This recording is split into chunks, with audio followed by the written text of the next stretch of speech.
Hello दोस्तों, नमस्कार। स्वागत है आप सभी का अपने चैनल साहित्य ज्ञान धारा में। आशा करती हूँ आप सभी लोग स्वस्थ होंगे और अपनी पढ़ाई में लगे होंगे। तो जैसे कि अभी सूचना मिल रही है कि बहुत जल्द ही परीक्षाएं होने वाली हैं।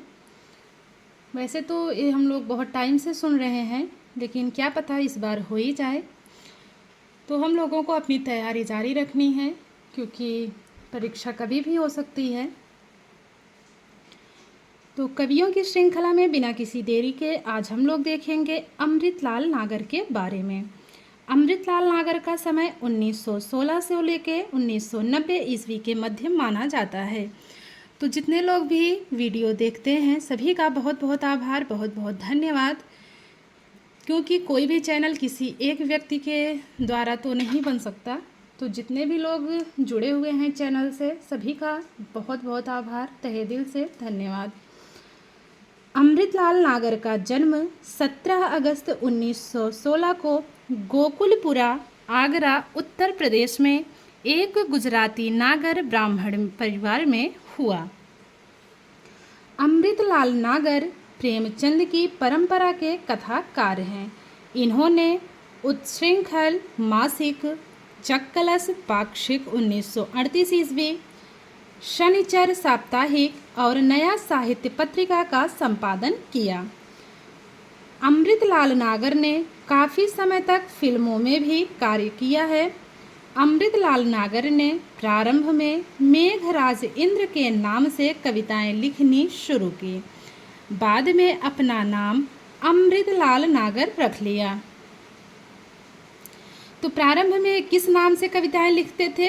मेघराज इंद्र के नाम से लिखते थे। महत्वपूर्ण है, तो इस बात का विशेष ध्यान रखेंगे। अमृतलाल नागर ने तस्लीम लखनवी नाम से भी हास्य व्यंग रचनाएं लिखी हैं।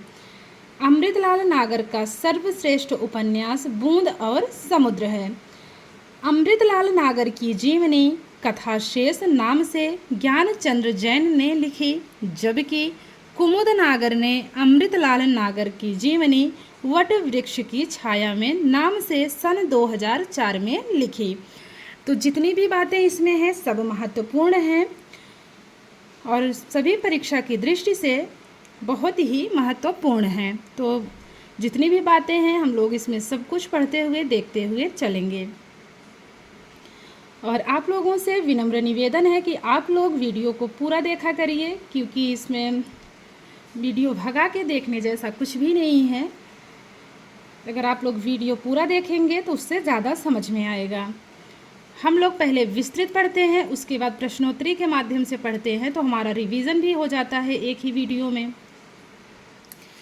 आगे देखते हैं। तो जो कथाशेष नाम से है, ये जीवनी इनकी किसने लिखी है? ज्ञानचंद्र जैन ने लिखी है।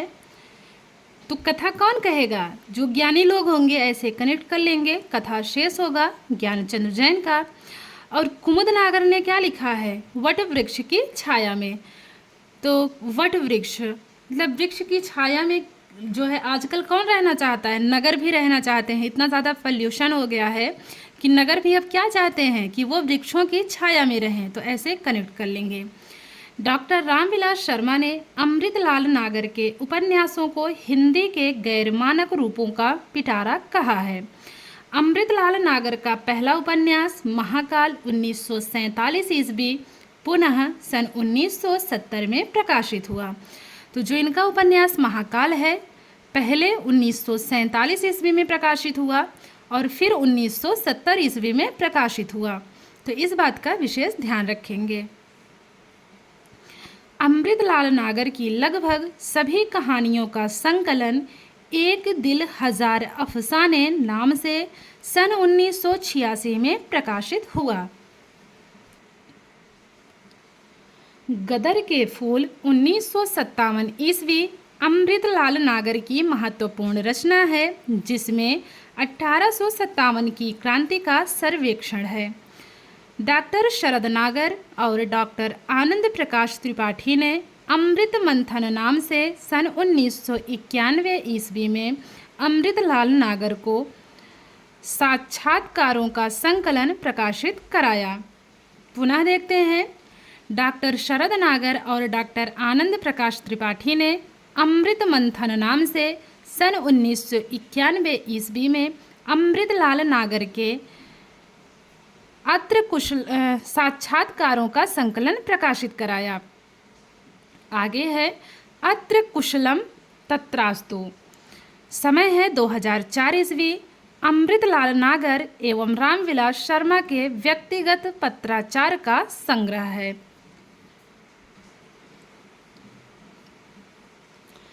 अमृतलाल नागर की समस्त रचनाओं का संकलन अमृतलाल नागर रचनावली नाम से डॉक्टर शरद नागर ने किया है। यह संकलन सन 1992 में 12 भागों में प्रकाशित हुआ। तो जितनी भी बातें हैं मैं बार बार कह रही हूँ कि सभी महत्वपूर्ण हैं, इसलिए आप लोग कृपया वीडियो को पूरा देखिएगा। अमृतलाल नागर को हिंदी साहित्य सम्मेलन प्रयाग द्वारा साहित्य वाचस्पति उपाधि से सम्मानित किया गया। अब बात करते हैं इनके कहानी संग्रह की।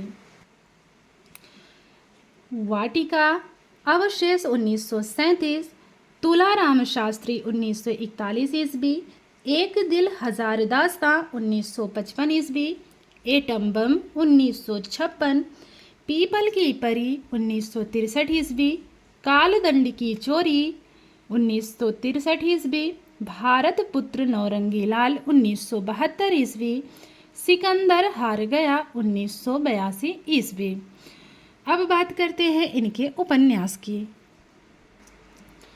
तो इनके उपन्यासों में कौन कौन से उपन्यास शामिल हैं? महाकाल 1947 ईस्वी, सेठ बांकेलाल 1955 ईस्वी, बूंद और समुद्र 1956 ईस्वी, शतरंज के मोहरे 1959 ईस्वी, सुहाग के नूपुर 1960 ईस्वी, एक कोठे वालियाँ, अमृत और विष 1966 ईस्वी, 7 घूंघटों वाला मुखड़ा 1968 ईस्वी, एकदा नैमिषारण्य 1972 ईस्वी, मानस का हंस 1973 ईस्वी, नाच्यो बहुत गोपाल 1978 ईस्वी, खंजन नयन 1981 ईस्वी, बिखरे तिनके 1982 ईस्वी, अग्निगर्भा 1983 ईस्वी, करवट 1985 ईस्वी, पीढ़ियाँ 1990 ईस्वी। अब बात करते हैं इनके नाटकों की। युगावतार 1956 ईस्वी, बात की बात 1974 ईस्वी, चंदनवन 1974 ईस्वी, चक्करदार सीढ़ियाँ और अंधेरा 1977 ईस्वी, उतार चढ़ाव 1977 ईस्वी, नुक्कड़ पर 1981 ईस्वी, चढ़त न दूजो रंग सूरदास के जीवन पर आधारित नाटक माना जाता है। निबंध की बात करें तो इनके निबंध हैं साहित्य और संस्कृति 1986 ईस्वी, कृपया दाएं चलिए 1973 ईस्वी, हम फिदा ए लखनऊ 1973 ईस्वी। अब बात करते हैं इनके संस्मरण की।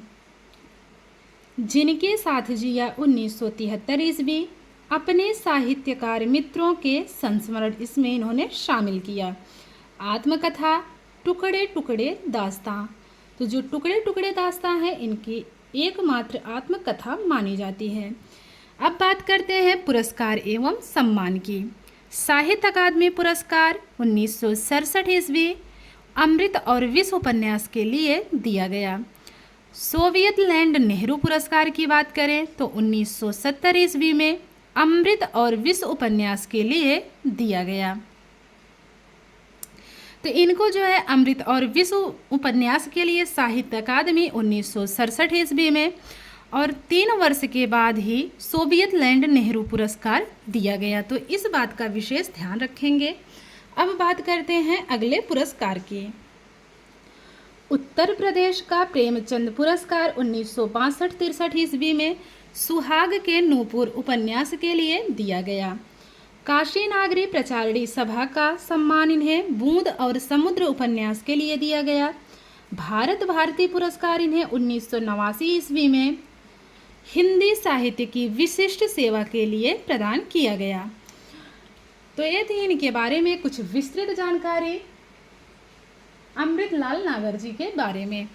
अब बात करते हैं कि इनसे बनने वाले महत्वपूर्ण प्रश्न कौन कौन से हैं। तो परीक्षा के दृष्टिकोण से बनने वाले महत्वपूर्ण प्रश्नोत्तरी को भी हम लोग देख लेते हैं।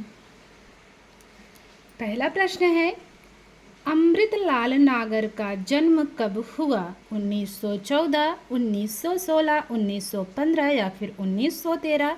तो अमृतलाल नागर का जन्म हुआ है 1916 ईस्वी में। अगला प्रश्न है, अमृतलाल नागर का जन्म कहाँ हुआ? गोकुलपुरा आगरा उत्तर प्रदेश, मीरापुर मुजफ्फरपुर उत्तर प्रदेश, किशनपुर फतेहपुर उत्तर प्रदेश या फिर श्योपुर ग्वालियर मध्य प्रदेश? तो अमृतलाल नागर का जन्म हुआ है गोकुलपुरा आगरा उत्तर प्रदेश में। अमृतलाल नागर ने किस पत्रिका का संपादन किया? उच्छृंखल, चक्कलस, शनिचर, उपर्युक्त सभी। तो इन सभी पत्रिकाओं का इन्होंने संपादन किया, तो इसलिए चौथा वाला विकल्प बिल्कुल सही है। अमृतलाल नागर ने प्रारंभ में किस नाम से रचनाएं लिखनी आरंभ की थी? अमृतपाल इंद्र, अमृत नागेश्वर, मेघराज इंद्र या फिर अमृत मेघ? तो जो तीसरा विकल्प है बिल्कुल सही है, मेघराज इंद्र। अमृतलाल नागर ने किस नाम से हास्य व्यंग रचनाएं लिखी? इंद्र लखनवी, मेघ लखनवी, अमृत लखनवी, तस्लीम लखनवी? तो जो चौथा विकल्प है तस्लीम लखनवी बिल्कुल सही है। अगला प्रश्न है, अमृतलाल नागर के उपन्यासों को किस आलोचक ने हिंदी के गैर मानक रूपों का पिटारा कहा है? रामविलास शर्मा, नंद दुलारे वाजपेयी, राम कुमार वर्मा या फिर आचार्य शुक्ल? तो ये कहने वाले हैं रामविलास शर्मा। अमृतलाल नागर की जीवनी कथा शेष नाम से किसने लिखी? आनंद प्रकाश त्रिपाठी, कुमुद नागर, ज्ञानचंद जैन या फिर डॉक्टर शरद नागर? तो जो सही विकल्प है वो है ज्ञानचंद जैन। अमृतलाल नागर की जीवनी वट वृक्ष की छाया में किसने लिखी? आनंद प्रकाश त्रिपाठी, कुमुद नागर, ज्ञानचंद्र जैन या फिर डॉक्टर शरद नागर? तो जो सही उत्तर है वो है कुमुद नागर। अभी हम लोगों ने पढ़ा था कि वट वृक्ष की छाया में आजकल नगर भी रहना चाहते हैं। अमृतलाल नागर की जीवनी वट वृक्ष की छाया में का प्रकाशन वर्ष है 2001, 2002, 2003 या फिर 2004? तो जो सही विकल्प है वो है 2004। अमृतलाल नागर की सभी कहानियों का संकलन किस नाम से प्रकाशित हुआ? पीपल की परी, कालदंड की चोरी, एक दिल हजार अफसाने, भारत पुत्र नौरंगी लाल? तो जो तीसरा विकल्प है एक दिल हजार अफसाने बिल्कुल सही है।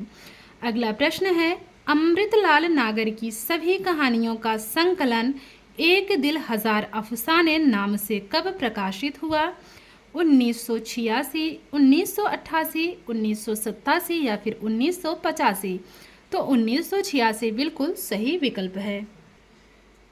अमृतलाल नागर की किस रचना में 1857 की क्रांति का सर्वेक्षण है? गदर के फूल, बिखरे तिनके, शतरंज के मोहरे या फिर बात की बात?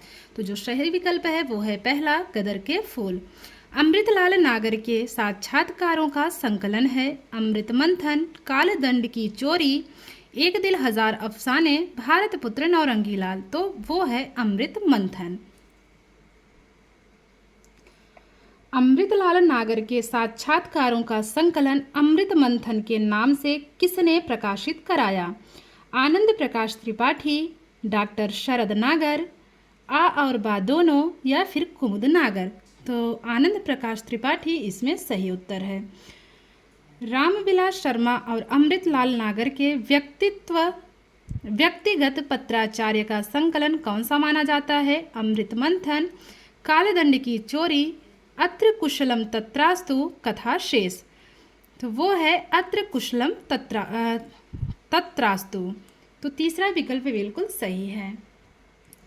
अमृतलाल नागर के साक्षात्कारों का संग्रह अमृत मंथन प्रकाशन वर्ष है 1990, 1991, 1992 या फिर 1993। तो जो सही विकल्प है वो है 1991 ईस्वी। अत्र कुशलम तत्रास्तु का प्रकाशन वर्ष है 2001, 2002, 2003 या फिर 2004। तो अत्र कुशलम तत्रास्तु का प्रकाशन वर्ष है 2004 ईस्वी।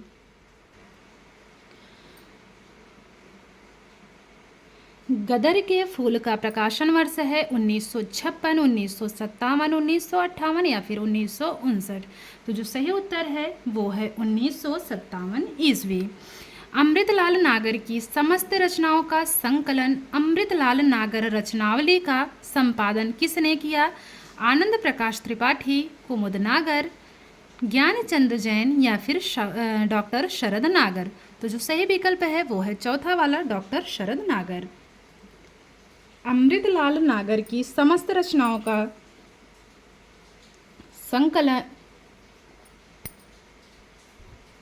अच्छा ये वाला हम लोग पढ़ चुके थे। अगला प्रश्न है, अमृतलाल नागर की समस्त रचनाएं कितने भागों में प्रकाशित हुई हैं? 9 भागों में, 10 भागों में, 11 भागों में या फिर 12 भागों में? तो 12 भागों में हुई हैं। अगला प्रश्न है, हिंदी साहित्य सम्मेलन प्रयाग द्वारा अमृतलाल नागर को कौन सी उपाधि दी गई? उपन्यास के देवता, साहित्य सम्राट, साहित्य वाचस्पति या फिर साहित्य गुरु? तो जो सही विकल्प है वो है साहित्य वाचस्पति। अमृतलाल नागर का प्रथम उपन्यास है एक कोठे वालियाँ, महाकाल, बूंद और समुद्र, सेठ बांके लाल। तो अमृतलाल नागर का प्रथम उपन्यास है महाकाल। अगला प्रश्न है, महाकाल उपन्यास का प्रकाशन वर्ष है 1946, 1947, 1948 या फिर 1949। तो जो सही उत्तर है वो है 1947 ईस्वी। अगला प्रश्न है, अमृतलाल नागर का प्रथम उपन्यास महाकाल पुनः कब प्रकाशित हुआ? 1970, 1971, 1972 या फिर 1973। तो जो सही विकल्प है वो है 1970 ईस्वी। अमृतलाल नागर रचनावली का प्रकाशन कब हुआ? 1990, 1991, 1992 या फिर 1993।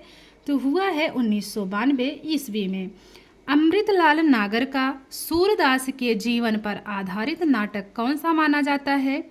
चढ़त न दूजो रंग, उतार चढ़ाव, युगावतार या फिर चंदन वन? तो जो सही विकल्प है वो है चढ़त न दूजो रंग। कृपया दाएं चलिए निबंध किसका है? शिव मंगल सिंह सुमन का, अमृतलाल नागर, मुक्तिबोध या फिर प्रभाकर माचवे? तो दूसरा विकल्प सही है, अमृतलाल नागर का है।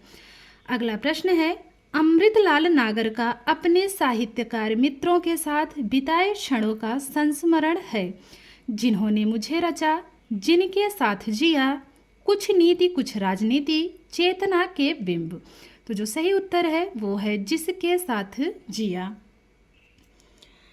अमृतलाल नागर की आत्मकथा है टुकड़े टुकड़े दास्तान, लगता नहीं दिल मेरा, मुड़ मुड़ के देखता हूँ, जीवन लीला। तो जो इसमें सही विकल्प है वो है पहले वाला, टुकड़े टुकड़े दास्तान।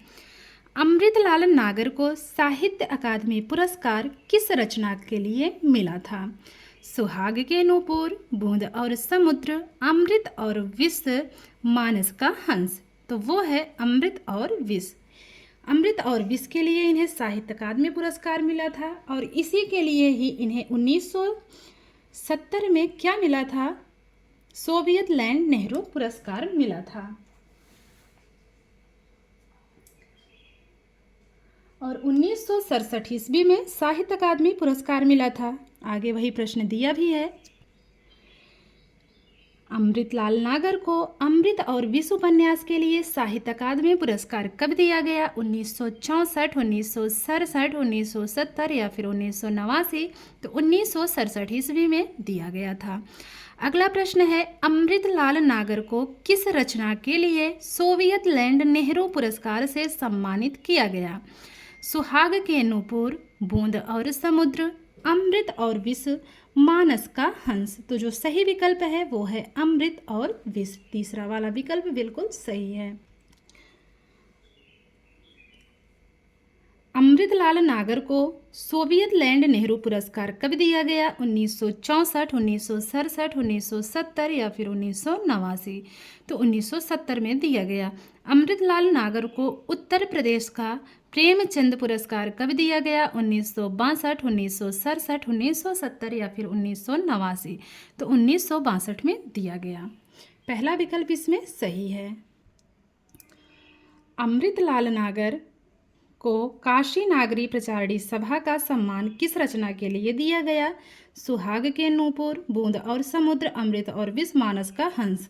तो बूंद और समुद्र के लिए दिया गया। अगला प्रश्न है, अमृतलाल नागर को हिंदी साहित्य की सेवा के लिए भारत भारती पुरस्कार कब दिया गया? विकल्प है 1964, 1967, 1970 या फिर 1989? तो जो सही विकल्प है वो है 1989 ईस्वी।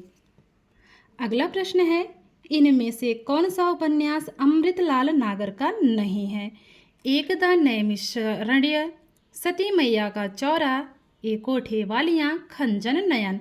तो जो दूसरा विकल्प है सती मैया का चौरा, ये अमृतलाल नागर का उपन्यास नहीं है।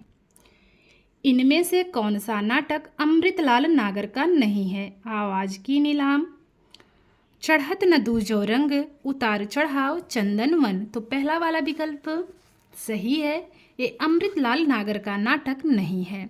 नाच्यो बहुत गोपाल उपन्यास का प्रकाशन वर्ष है 1964, 1967, 1970 या फिर 1978? तो नाच्यो बहुत गोपाल उपन्यास का प्रकाशन वर्ष है 1978 ईस्वी। तुलसीदास के जीवन पर आधारित उपन्यास है। नाच्यो बहुत गोपाल, मानस का हंस, चढ़त न दूजो रंग, खंजन नयन। तो जो सही है वो है मानस का हंस। अगला प्रश्न है, इनमें से कौन सा उपन्यास अमृतलाल नागर का नहीं है? सात घूंघटों वाला मुखड़ा, शतरंज के मोहरे, परती पर कथा या फिर करवट? तो जो सही जवाब है वो है परती पर कथा। तीसरा विकल्प एकदम से सही है। सेठ बांकेलाल उपन्यास का प्रकाशन वर्ष है 1964, 1967, 1970 या फिर 1955? तो जो सही उत्तर है वो है 1955 ईस्वी। बूंद और समुद्र उपन्यास का प्रकाशन वर्ष है 1964, 1967, 1956 या फिर 1959? तो जो सही विकल्प है वो है 1956 ईस्वी। शतरंज के मोहरे उपन्यास का प्रकाशन वर्ष है 1964, 1967, 1970 या फिर 1959? तो जो सही विकल्प है वो है चौथा वाला 1959 ईस्वी। अमृत और विष उपन्यास का प्रकाशन वर्ष है 1964, 1966, 1970 या फिर 1979? तो जो सही जवाब है वो है 1966 ईस्वी। नाच्यो बहुत गोपाल उपन्यास का प्रकाशन वर्ष है। नाच्यो बहुत गोपाल का अगर देखा जाए 1964 ईस्वी, 1967, 1978 या फिर 1979? तो समय है 1978 ईस्वी। अमृतलाल नागर का निधन कब हुआ? 1993, 1992, 1991 या फिर 1990 ईस्वी? तो जो सही विकल्प है वो है चौथा वाला 1990 ईस्वी। तो आज की क्लास यहीं तक थी। अमृतलाल नागर के बारे में हम लोगों ने पहले विस्तृत जानकारी ली, उसके बाद इनसे बनने वाले हम लोगों ने 47 प्रश्नों को भी देखा। मुझे नहीं लगता कि जितना भी हम लोग एक कवि के बारे में पढ़ रहे हैं इससे ज़्यादा और भी कोई प्रश्न बन सकता है। और ऐसा नहीं कह रहे हैं कि बस आप लोग यही पढ़िए, इसके अलावा भी पढ़िए, लेकिन इसमें भी जितनी भी बातें हैं सभी महत्वपूर्ण हैं और परीक्षा के दृष्टिकोण से तो बिल्कुल ही महत्वपूर्ण हैं। आप लोग वीडियो को पूरा देखा करिए और जो लोग चैनल पे नए जुड़ रहे हैं वो लोग वीडियो को पूरा देखें और अगर आप लोगों को वीडियो अच्छी लगे तो चैनल को सब्सक्राइब कर लें और लाइक करें और कमेंट के माध्यम से आप लोग ज़रूर बताइएगा कि आप लोगों को वीडियो कैसी लगी। मिलते हैं कवियों की श्रृंखला में एक और कवि के साथ। तब तक के लिए सभी को जय श्री राधे कृष्णा, जय श्री सीताराम, हर हर महादेव, नमस्कार।